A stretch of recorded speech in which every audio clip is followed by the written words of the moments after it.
12. Cermin Tarsah. Natal hampir tiba. Suatu pagi di pertengahan Desember, Hogwarts terbangun dalam keadaan sudah berselimut salju setebal kira-kira 1 meter. Danau sudah keras membeku dan si kembar Weasley dihukum karena menyihir beberapa bola salju untuk mengikuti Quirrell dan memantul-mantul dari bagian belakang turbannya. Sedikit burung hantu yang berhasil menembus langit berbadai salju untuk mengantar surat. Harus dirawat Hagrid sampai sehat sebelum mereka bisa terbang lagi. Semua sudah tak sabar menunggu datangnya liburan. Walaupun ruang rekreasi Gryffindor dan aula besar punya perapian yang menyala-nyala, koridor-koridor yang biasa berangin telah menjadi sedingin es dan angin dingin kencang menerpa jendela-jendela kelas sampai bergetar. Yang paling parah kelas Profesor Snape di ruang bawah tanah. Di dalam ruang itu, napas mereka langsung berubah jadi kabut di depan mata dan mereka berusaha berada sedekat mungkin dengan kuali-kuali panas mereka. "Aku sungguh kasihan," kata Draco Malfoy dalam salah satu pelajaran ramuan. Pada semua anak yang terpaksa tinggal di Hogwarts selama liburan Natal karena mereka tidak diinginkan di rumahnya. Dia bicara begitu sambil menoleh memandang Harry. Crabbe dan Goyle tertawa-tawa kecil. Harry yang sedang menakar bubuk tulang punggung ikan lepu tidak memedulikan mereka. Malfoy menjadi semakin menyebalkan sejak pertandingan Quidditch yang lalu. Kesal karena Slytherin kalah, dia mencoba membuat lelucon dengan mengatakan kodok bermulut besar akan menggantikan Harry sebagai seeker dalam pertandingan berikutnya. Kemudian disadarinya bahwa tak seorang pun menganggap ini lucu, karena anak-anak amat terkesan dengan bagaimana Harry bisa bertahan di atas sapunya yang menggila. Maka Malfoy, yang iri dan marah, kembali mengejek Harry dengan mengungkit-ungkit bahwa Harry tak punya keluarga. Memang betul Harry tidak akan pulang ke private drive Natal ini. Profesor McGonagall telah berkeliling minggu sebelumnya, mencatat nama anak-anak yang akan tinggal di Hogwarts selama liburan, dan Harry langsung mendaftar. Dia sendiri sama sekali tidak berkecil hati. Mungkin ini bahkan akan jadi Natal paling menyenangkan baginya. Ron dan kakak-kakaknya juga akan tinggal, karena Mr. dan Mrs. Weasley akan ke Rumania untuk menengok Charlie. Ketika meninggalkan ruang bawah tanah pada akhir pelajaran ramuan, mereka melihat pohon cemara besar memblokir koridor di depan. 2 kaki raksasa yang muncul di bagian bawahnya dan napas keras tersengal-sengal memberitahu mereka Hagrid ada di belakang pohon itu. "Hai Hagrid, perlu bantuan?" Ron bertanya, seraya menjulurkan kepalanya di antara dahan-dahan. "Tidak, aku tak apa-apa. Terima kasih, Ron."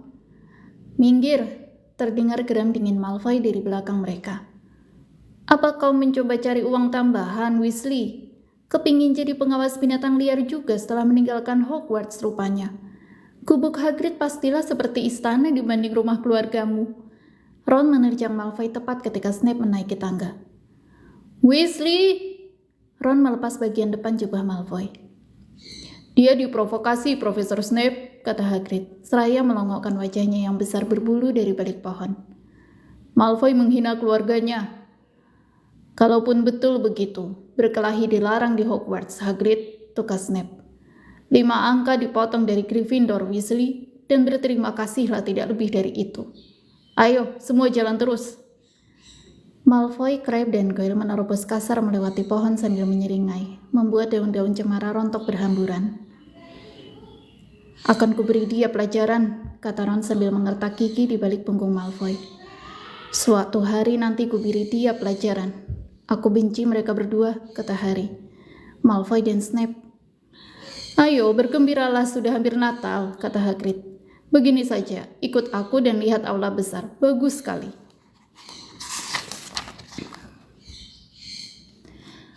Maka Harry, Ron, dan Hermione mengikuti Hagrid dan pohon cemaranya ke aula besar.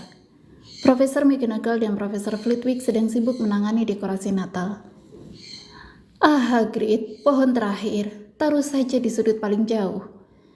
Aula itu tampak spektakuler. Rangkaian holly dan mistletoe bergantungan di sepanjang dinding dan tak kurang dari 12 pohon Natal menjulang tinggi di sekeliling ruangan.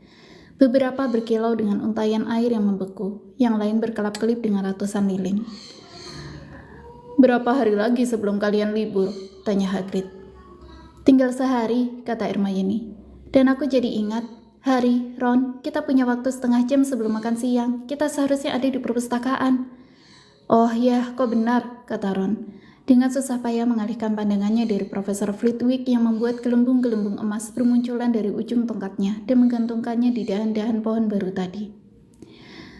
Perpustakaan, kata Hagrid, mengikuti mereka meninggalkan aula. Sehari sebelum liburan, rajin amat. Oh, kami tidak belajar, kata Harry riang. Sejak kau menyebut Nicholas Flamel, kami berusaha mencari tahu siapa dia. Apa? Hagrid tampak kaget. Dengar, sudah kubilang, lupakan. Tidak ada hubungannya dengan yang dijaga anjing itu. Kami ingin tahu siapa Nicholas Flamel, cuma itu, kata Hermione. Kecuali kau mau memberitahu kami, jadi kami tak perlu repot-repot, Harry menambahkan. Kami sudah membuka-buka lebih dari 100 buku dan kami tidak bisa menemukannya di mana-mana. Coba beri kami petunjuk, rasanya aku sudah pernah membaca nama itu entah di mana. Aku tak mau bilang apa-apa, kata Hagrid datar. Kalau begitu, ya kami cari sendiri, kata Ron. Mereka lalu meninggalkan Hagrid yang tidak puas dan bergegas menuju perpustakaan. Mereka memang sudah mencari-cari nama Flamel di buku sejak Hagrid keceplosan sebab kalau tidak, bagaimana mereka bisa tahu apa yang ingin dicuri Snape? Sulitnya, susah sekali mengetahui dari mana mereka harus mulai, karena tak tahu apa yang pernah dilakukan Flamel yang membuat namanya layak disebut di buku. Dia tidak ada dalam buku Penyihir Besar Abad 20 atau nama-nama terkenal di dunia sihir masa kini. Namanya juga tak disebut dalam penemuan-penemuan penting sihir modern dan perkembangan terakhir dalam dunia sihir. Dan tentu saja harus diingat betapa besarnya perpustakaan itu. Berpuluh-puluh ribu buku, beribu-ribu rak, beratus-ratus deret sempit. Hermione mengeluarkan sederet topik dan judul yang telah diputuskannya akan ia cari. Sementara Ron berjalan menyusuri deretan buku dan mulai menarik beberapa di antaranya secara acak. Harry berjalan ke seksi terlarang. Selama beberapa waktu, dia telah berpikir, jangan-jangan nama Flamel ada di sana. Sayangnya, kau perlu surat keterangan yang ditandatangani salah satu guru untuk bisa meminjam salah satu buku terlarang itu. Dan Harry tahu dia tak akan memperoleh surat semacam itu. Yang ada di bagian ini adalah buku-buku berisi sihir hitam manjur yang tak pernah diajarkan di Hogwarts dan hanya dibaca oleh murid-murid kelas lebih tinggi yang pelajarannya tentang pertahanan terhadap ilmu hitam sudah jauh lebih maju. Kau cari apa, nak? Tidak cari apa-apa, jawab Harry. Madam Pince, petugas perpustakaan, mengacungkan pembersih yang terbuat dari bulu ayam pada Harry. Kalau begitu, lebih baik kau keluar. Ayo, keluar. Harry menyesal tidak sedikit lebih cepat memikirkan alasan. Harry meninggalkan perpustakaan. Bersama Ron dan Hermione, ketiganya sudah sepakat tidak akan bertanya kepada Madam Pince di mana mereka bisa menemukan Flamel.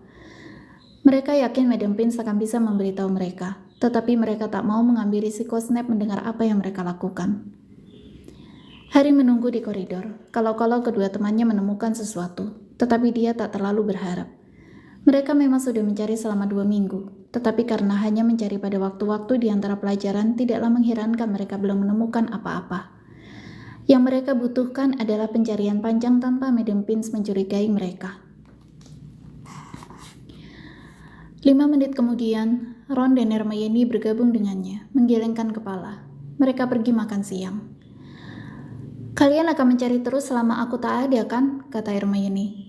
Dan kirim burung hantu padaku kalau kalian menemukan sesuatu. Dan kau bisa bertanya kepada orang tuamu kalau mereka tahu siapa Flamel, kata Ron.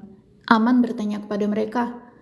Sangat aman karena mereka berdua dokter gigi, kata Hermione.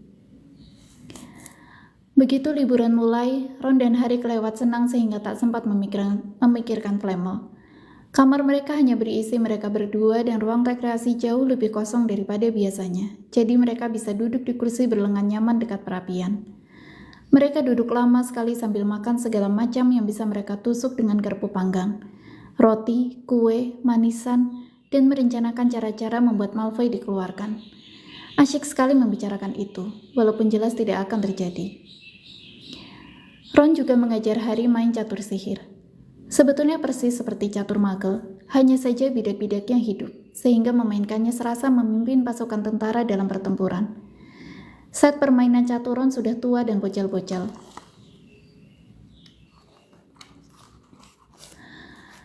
Seperti semua benda lain yang dimilikinya, papan catur itu dulunya milik orang lain dalam keluarganya. Dalam hal ini kakeknya. Meskipun demikian, bidak catur tua sama sekali bukan hambatan. Ron sudah kenal baik semuanya, sehingga dia tak pernah punya kesulitan menyuruh mereka melakukan apa yang diinginkannya. Harry bermain dengan buah-buah catur yang dipinjamkan Seamus Finnegan dan mereka sama sekali tidak mau menurut kepadanya. Dia belum pandai bermain dan bidak-bidak itu terus-menerus meneriakkan saran-saran kepadanya, membuatnya bingung. "Jangan suruh aku ke sana, apa kau tidak melihat perwira itu? Kirim dia saja, kalau kehilangan dia sih tidak apa-apa." Pada malam Natal, Harry pergi tidur dengan gembira, menantikan hari berikutnya, mengharapkan makanan dan kegembiraan, tetapi sama sekali tidak mengharapkan hadiah.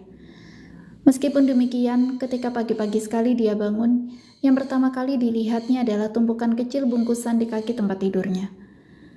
"Selamat Natal," kata Ron masih mengantuk ketika Harry turun dari tempat tidur dan memakai jas kamarnya. "Selamat Natal juga," kata Harry. "Coba lihat ini, aku dapat hadiah." "Tentu saja, memangnya kau mengharap dapat apa? Lobak," kata Ron, menoleh memandang tumpukan hadiahnya, yang jauh lebih banyak daripada hadiah Harry.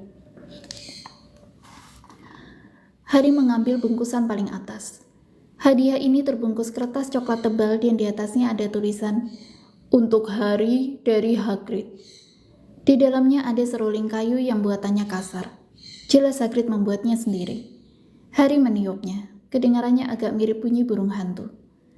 Yang kedua, amplop kecil berisi surat pendek. "Kami menerima pesanmu dan terlampir hadiah Natalmu dari Paman Vernon dan Bibi Petunia." Tertempel di surat itu dengan selotip adalah sekeping uang logam 50 pence. "Wah, mereka baik," kata Harry. Ron terpesona melihat keping 50 pence itu. "Aneh," katanya. "Bentuknya ajaib, ini uang." "Boleh buatmu," kata Harry. Dia tertawa melihat betapa gembiranya Ron. "Hagrid dan Bibi dan pamanku. Jadi siapa yang mengirim ini?" "Kurasa aku tahu yang itu dari siapa," kata Ron. Wajahnya agak memerah, seraya menunjuk bungkusan yang bentuknya tak beraturan. "Ibuku. Aku bilang padanya kau tidak berharap mendapat hadiah dan..." "Oh tidak," dia mengeluh. "Dia membuatkanmu rompi Weasley." Harry sudah merobek bungkusan itu dan menemukan sweater rajutan tanpa lengan berwarna hijau zamrud dan satu kotak besar bonbon lunak buatan sendiri. "Setiap tahun dia membuatkan kami rompi," kata Ron, seraya membuka bungkusannya sendiri. "Dan rompiku selalu merah tua." "Ibumu baik sekali," kata Harry. Dia mencoba bonbonnya, yang ternyata enak sekali.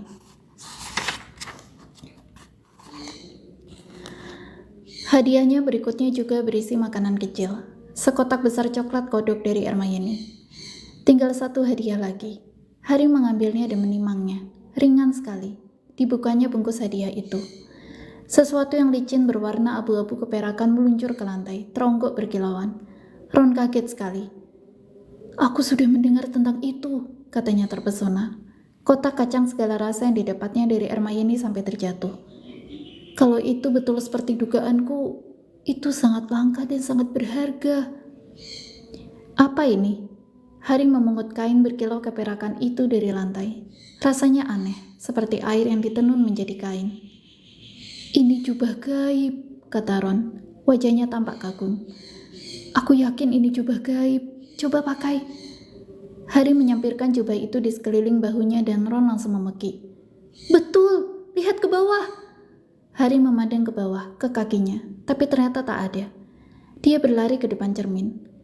Memang bayangannya memandang kepadanya, tapi hanya kepalanya yang melayang di udara. Seluruh tubuhnya sama sekali lenyap. Ditariknya jubah itu menutupi kepalanya, dan bayangannya lenyap seluruhnya. "Ada suratnya," kata Ron tiba-tiba. "Ada surat yang jatuh dari jubah itu." Harry melepas jubahnya dan menyambar suratnya. Tertulis dalam huruf-huruf ramping berliuk yang belum pernah dilihatnya, kata-kata berikut ini. "Ayahmu menitipkannya kepadaku sebelum dia meninggal. Sudah waktunya ini dikembalikan kepadamu. Gunakan baik-baik. Selamat hari Natal yang menyenangkan untukmu." Tak ada tanda tangan. Harry bengong memandang surat itu. Ron sibuk mengagumi jubah itu. Aku rela memberikan apa saja untuk mendapatkan ini, katanya. Apa saja. Ada apa? Tidak apa-apa, kata Hari. Dia merasa sangat aneh. Siapa yang mengirim jubah ini? Betulkah ini dulu milik ayahnya? Sebelum dia bisa berkata atau berpikir apa-apa lagi, pintu kamar menjeblak terbuka dan Fred dan George Weasley melompat masuk. Hari cepat-cepat menyingkirkan jubah itu. Dia belum rela membaginya dengan orang lain. Selamat Natal! Hei lihat, Hari dapat rompi Weasley juga. Fred dan George memakai rompi biru, yang satu dengan huruf F besar kuning, satunya lagi dengan huruf G besar kuning. Tapi rompi Hari lebih bagus daripada punya kita, kata Fred seraya mengangkat rompi Hari. Jelas Mam berusaha lebih keras kalau membuatkan sesuatu bukan untuk keluarga. Kenapa milikmu tidak kau pakai, Ron? George mempertanyakan. Ayo pakai, rompinya kan bagus dan hangat. Aku benci merah, Ron mengeluh setengah hati sambil menarik rompinya melewati kepalanya. Punyamu tidak ada hurufnya, George baru sadar. Rupanya Mam mengira kau tidak akan melupakan namamu. Tetapi kami tidak bodoh, kami tahu nama kami Great dan Forge. Ada apa sih ribut amat? Percy Weasley menjulurkan kepalanya ke dalam kamar, kelihatan tidak senang. Rupanya dia juga baru membuka hadiahnya, karena dia juga membawa rompi yang tersampir di tangannya. Fred segera menyambar rompi itu. P untuk prefect. Pakailah Percy, ayo, kami semua memakai rompi kami, bahkan Hari juga. Aku tak mau, kata Percy sementara si kembar memaksakan rompi itu melewati kepalanya, membuat kacamatanya miring. Dan hari ini kau kan tidak bersama para prefect lainnya, kata George. Natal kan waktu untuk keluarga. Mereka menggiring Percy keluar ruangan. Rompinya menjepit lengannya. Seumur hidup belum pernah Hari mengalami jamuan Natal seperti itu. 100 kalkun panggang gemuk, segunung kentang panggang dan rebus, berpiring-piring cipolata berminyak, bermangkuk-mangkuk kacang polong bermentega, bermacam-macam saus lezat, dan bertumpuk-tumpuk petasan sihir di setiap jarak 1 meter di sepanjang meja. Petasan luar biasa ini sama sekali lain daripada petasan magel yang sering dibeli keluarga Dursley. Di dalamnya ada hadiah mainan plastik kecil-kecil dan topi kertas tipis. Bersama Fred, Hari menarik sebuah petasan sihir, dan petasan itu tidak cuma meletus, melainkan menggelegar seperti bunyi meriam dan menyelubungi mereka semua dengan asap biru. Sementara dari dalamnya meletup topi laksamana berwarna merah bersama beberapa ekor tikus putih hidup. Di meja tinggi, Dumbledore telah menukar topi runcingnya dengan topi berbunga-bunga dan sedang tertawa-tawa mendengar lelucon yang dibacakan Profesor Flitwick. Puding Natal menyala dihidangkan setelah kalkun. Gigi Percy nyaris patah ketika dia menggigit sikel perak yang terselip di potongan pudingnya. Hari memandang Hagrid yang wajahnya makin lama makin merah sementara dia terus-menerus minta tambah anggur, dan akhirnya mencium pipi Profesor McGonagall.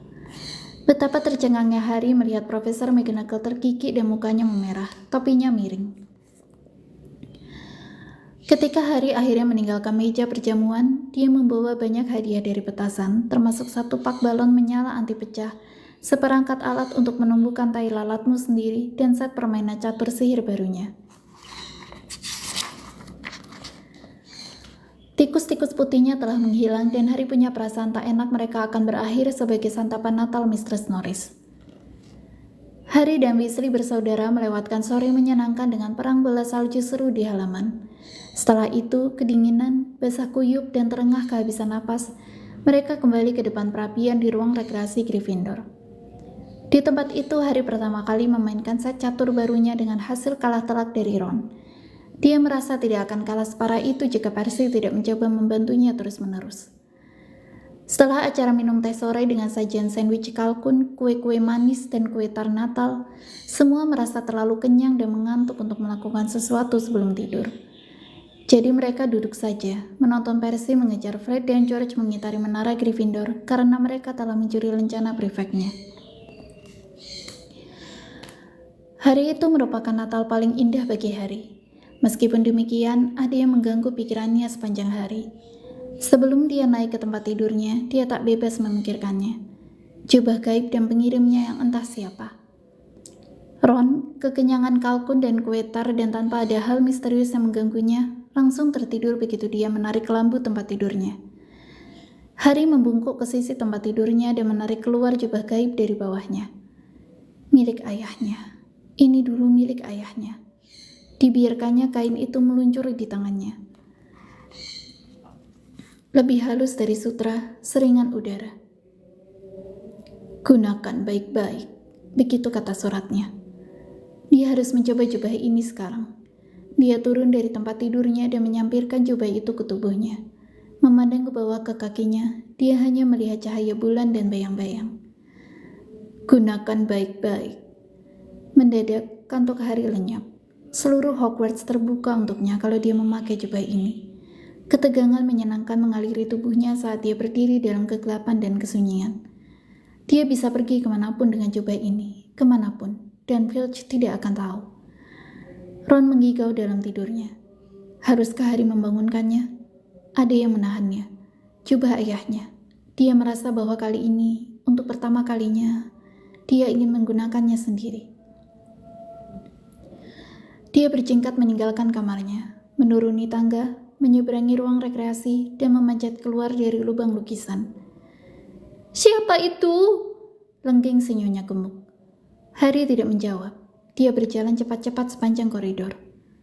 Kemana sebaiknya? Harry berhenti, jantungnya berdegup kencang, dan dia berpikir. Dan dia mendapat ide. Seksi terlarang di perpustakaan. Dia akan bisa membaca selama dia mau, selama yang dibutuhkan untuk menemukan siapa Flamel. Dia ke perpustakaan, menarik jubah gaibnya semakin rapat sementara ia melangkah. Perpustakaan gelap gulita, dan suasananya mengerikan. Harry menyalakan lampu agar bisa berjalan sepanjang deretan rak-rak buku. Lampunya seperti melayang di udara, dan meskipun Harry bisa merasakan tangannya memegangi lampu itu, pemandangan aneh ini membuatnya ngeri. Seksi terlarang terletak di bagian paling belakang. Melangkah hati-hati melewati tali yang memisahkan buku-buku ini dari buku-buku lainnya di perpustakaan, Harry mengangkat lampunya agar bisa membaca judul-judulnya. Judul-judul itu tidak banyak membantunya. Huruf-huruf emasnya yang sudah mengelupas membentuk kata-kata dalam bahasa yang tidak bisa dipahami Harry. Beberapa buku bahkan tidak ada judulnya sama sekali. Satu buku bernoda gelap yang kelihatan mirip sekali darah. Bulu kuduk Harry berdiri. Mungkin itu cuma perasaannya, mungkin juga tidak. Tetapi Harry merasa bisikan samar terdengar dari buku-buku itu. Seakan mereka tahu ada orang yang seharusnya tidak berada di situ. Dia tahu harus mulai. Setelah meletakkan lampunya dengan hati-hati di lantai, dia mencari buku yang tampilannya menarik di rak paling bawah. Sebuah buku besar hitam perak menarik perhatiannya. Ditariknya keluar dengan susah payah karena buku itu sangat berat. Harry meletakkannya di atas lututnya dan membukanya. Jeritan melengking membukukan darah memecah kesunyian. Buku itu menjerit. Harry cepat-cepat menutupnya kembali, tetapi jeritan itu terus terdengar. Jerit melengking panjang yang memekakkan telinga. Harry terhuyung ke belakang dan menabrak lampunya yang langsung padam. Panik mendengar langkah-langkah kaki mendekat di koridor di luar, dijejelkannya kembali buku menjerit itu ke raknya, lalu dia lari. Dia berpapasan dengan Filch di dekat pintu. Mata Filch yang pucat dan lebar memandang menembusnya, dan Harry menyelusup di bawah lengan Filch yang terentang dan berlari sepanjang koridor. Jeritan si buku masih melengking di telinganya. Dia berhenti mendadak di depan seperangkat baju zirah tinggi. Dia terlalu sibuk kabur dari perpustakaan sampai tidak memperhatikan arah larinya. Mungkin karena gelap, dia sama sekali tidak mengenali keadaan sekelilingnya. Ada baju zirah di dekat dapur, dia tahu, tetapi dia pasti berada 5 lantai di atas dapur. Kau memintaku untuk langsung menemuimu, Profesor, jika ada yang berkeliaran di malam hari, dan baru saja ada orang di perpustakaan, saksi terlarang. Harry merasa wajahnya memucat.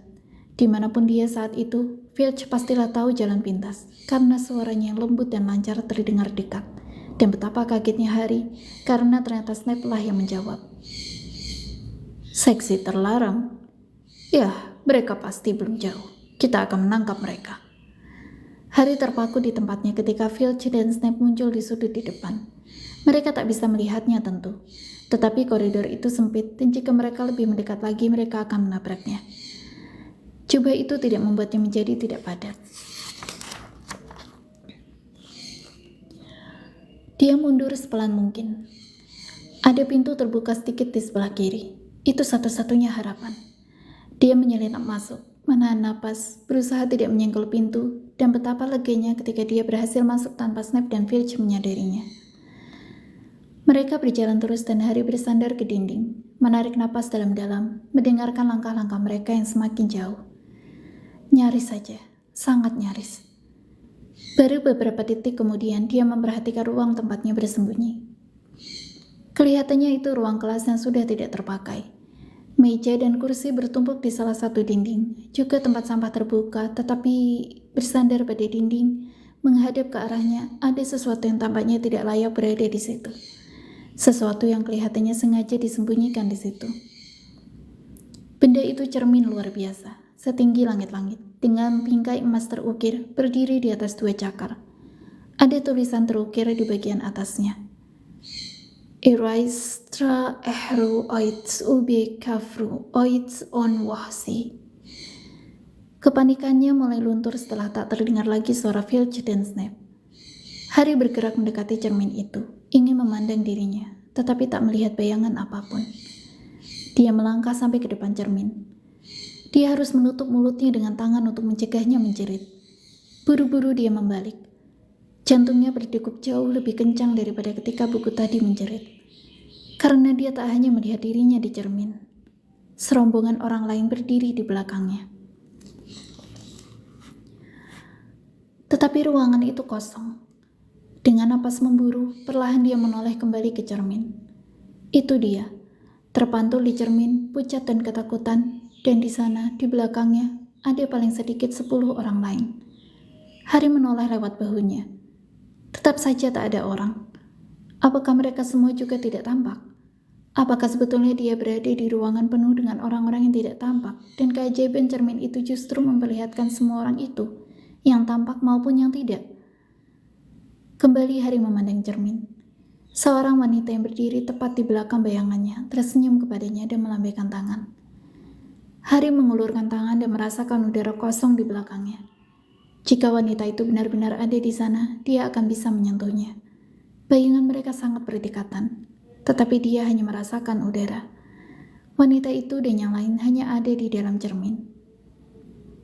Wanita itu sangat cantik. Rambutnya merah gelap dan matanya persis mataku, pikir Harry, beringsut mendekat ke cermin. Hijau terang, bentuknya persis sama, tetapi kemudian Harry melihat wanita itu menangis. Tersenyum tetapi pada saat bersamaan menangis. Laki-laki jangkung kurus berambut hitam di sebelahnya memeluknya. Laki-laki itu memakai kacamata dan rambutnya berantakan sekali. Rambutnya mencuat di bagian belakang, persis seperti rambut Harry. Harry berada dekat sekali dengan cermin sekarang sehingga hidungnya nyaris menyentuh hidung bayangannya.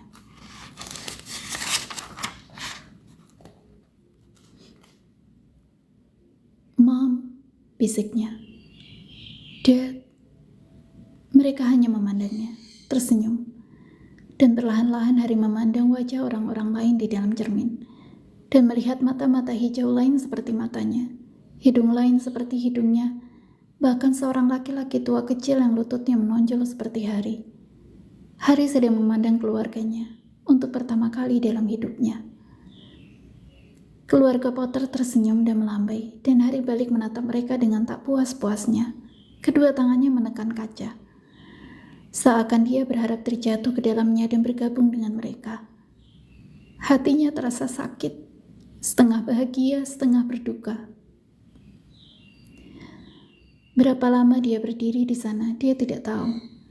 Bayangan orang-orang itu tidak menghilang dan Harry memandang terus sampai suara di kejauhan membuatnya tersadar. Dia tak bisa terus berada di sini, dia harus kembali ke asramanya.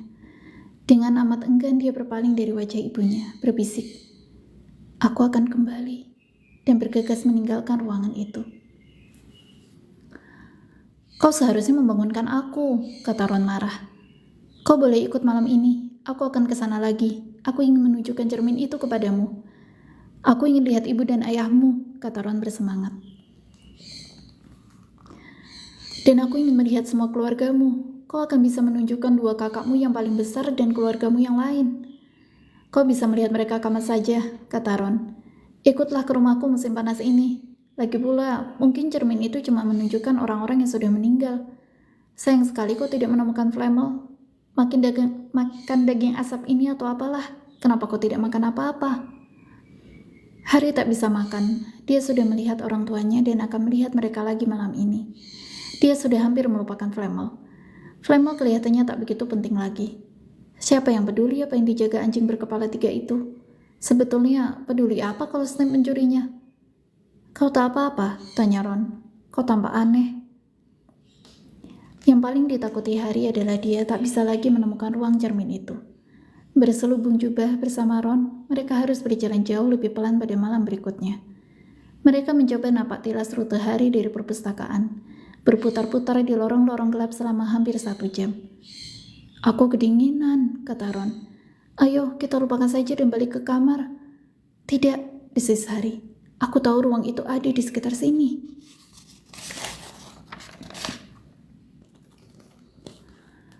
Mereka berpapasan dengan hantu penyihir jangkung yang melayang ke arah berlawanan, tetapi tidak bertemu siapa-siapa lagi.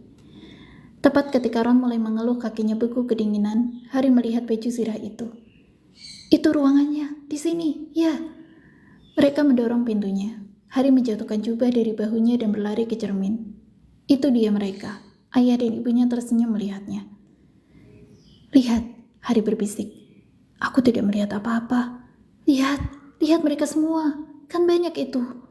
Aku cuma bisa melihatmu. Lihat baik-baik, sini, berdiri di tempatku. Harry minggir, tetapi dengan Ron di depan cermin, dia tak bisa lagi melihat keluarganya. Hanya melihat Ron yang memakai piyama. Ron sebaliknya terpaku menatap bayangannya. Lihat aku, katanya. Apakah kau bisa melihat semua keluargamu mengelilingimu? Tidak, aku sendirian. Tetapi aku berbeda. Aku kelihatan lebih tua. Dan aku ketua murid. Apa? Aku memakai lencana seperti yang dulu dipakai Bill. Dan aku memegang piala asrama dan piala Quidditch. Aku juga kapten Quidditch. Ron memalingkan wajah dari pemandangan luar biasa ini untuk menatap Harry dengan bergairah. Apakah menurutmu cermin ini memperlihatkan masa depan? Mana bisa, semua keluargaku sudah meninggal. Coba aku lihat lagi. Kau kan sudah puas melihat semalam, beri aku kesempatan sedikit lagi. Kau cuma memegang piala Quidditch, apa menariknya? Aku ingin melihat orang tuaku, jangan mendorongku. Mendadak terdengar suara di koridor, mengakhiri perdebatan mereka. Mereka tidak sadar telah bicara keras-keras. Cepat! Ron menyampirkan jubah ke tubuh mereka ketika mata berkilau Mistress Norris muncul dari balik pintu. Ron dan Harry berdiri diam-diam. Keduanya memikirkan hal yang sama. Apakah jubah ini berlaku untuk kucing juga? Setelah rasanya lama sekali, kucing itu berbalik dan pergi. Sudah tidak aman. Siapa tahu dia menemui Filch. Pasti tadi dia mendengar kita. Ayo. Dan Ron menarik Harry meninggalkan ruangan itu. Salju masih belum mencair keesokan harinya. Mau main catur, Harry? Tanya Ron. Tidak.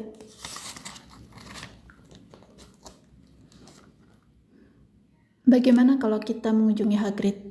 Tidak, kau saja. Aku tahu apa yang kau pikirkan, Harry. Cermin itu. Jangan kembali ke sana malam ini. Kenapa tidak? Aku tak tahu, cuma perasaanku tidak enak. Lagi pula, kau sudah nyaris ketahuan beberapa kali. Filch, Snape, dan Mr. Norris berkeliaran. Memang mereka tidak bisa melihatmu, tapi bagaimana kalau mereka menabrakmu? Bagaimana kalau kau menabrak sesuatu? Kau jadi seperti Hermione. Aku serius, Harry. Jangan pergi. Tapi Harry cuma memikirkan satu hal saja, yaitu kembali ke depan cermin, dan Ron tak bisa menghalanginya. Malam ketiga dia menemukan kamar itu lebih cepat daripada sebelumnya. Dia berjalan sangat cepat. Dia tahu itu tidak bijaksana, sebab dia membuat suara. Tetapi dia tidak bertemu siapa-siapa. Dan ayah dan ibunya tersenyum lagi kepadanya. Dan salah satu kakeknya mengangguk-angguk senang. Harry merasa duduk di depan cermin. Tak ada yang bisa mencegahnya tinggal di sini semalam suntuk bersama keluarganya. Tak ada. Kecuali...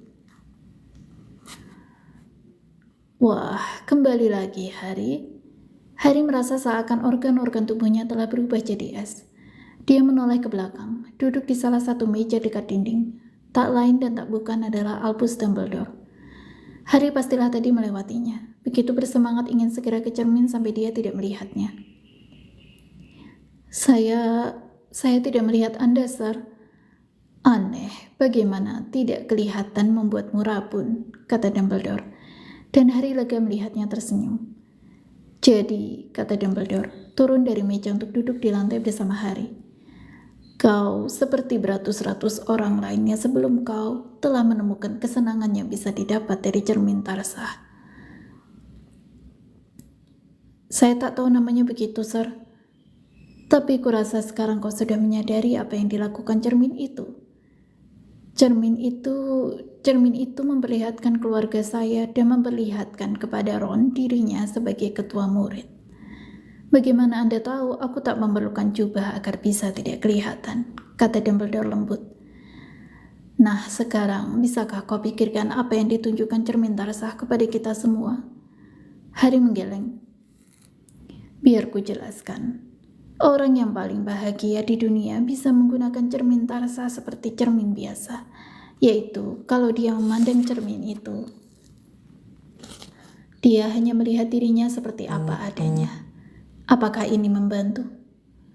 Harry berpikir, kemudian dia berkata perlahan, cermin itu memperlihatkan kepada kita apa yang kita inginkan, apa saja yang kita inginkan. Ya dan tidak, kata Dumbledore pelan. Cermin itu hanya menunjukkan hasrat hati kita yang paling mendalam. Kau yang tidak pernah kenal keluargamu, melihat mereka berdiri mengelilingimu. Ronald Weasley yang selalu merasa minder dengan kesuksesan kakak-kakaknya, melihat dirinya berdiri sendiri, menjadi yang terbaik di antara mereka. Bagaimanapun juga, cermin ini tidak memberi kita baik pengetahuan maupun kebenaran. Banyak orang sudah tersia-sia di depan cermin ini, terpesona oleh apa yang mereka lihat, atau jadi gila karenanya. Karena tak tahu apakah yang diperlihatkan cermin itu real atau bahkan mungkin. Besok cermin ini akan dipindahkan ke tempat baru, Harry. Dan aku memintamu agar tidak mencarinya lagi. Jika suatu kali nanti kau kebetulan melihatnya lagi, kau sudah siap. Tak ada gunanya memikirkan impian berlama-lama sampai lupa hidup. Ingat itu. Nah, sekarang bagaimana kalau kau pakai lagi jubah istimewamu itu dan pergi tidur? Harry bangkit. Sir, Profesor Dumbledore, boleh saya bertanya sesuatu? Jelas, kau baru saja bertanya. Dumbledore tersenyum. Tapi kau boleh tanya satu hal lagi. Apa yang Anda lihat kalau Anda memandang cermin itu? Aku melihat diriku memegang sepasang kaos kaki wol tebal. Harry melongo. Semua orang selalu membutuhkan kaos kaki baru, kata Dumbledore. Natal sudah berlalu lagi dan aku tak dapat kaos kaki sepasang pun. Orang-orang bersikeras memberiku buku. Baru ketika dia sudah kembali di tempat tidurnya, terlintas di benak Harry bahwa Dumbledore mungkin tidak sepenuhnya jujur. Tetapi, pikir Harry seraya mendorong Scabbers dari bantalnya, pertanyaannya tadi cukup pribadi.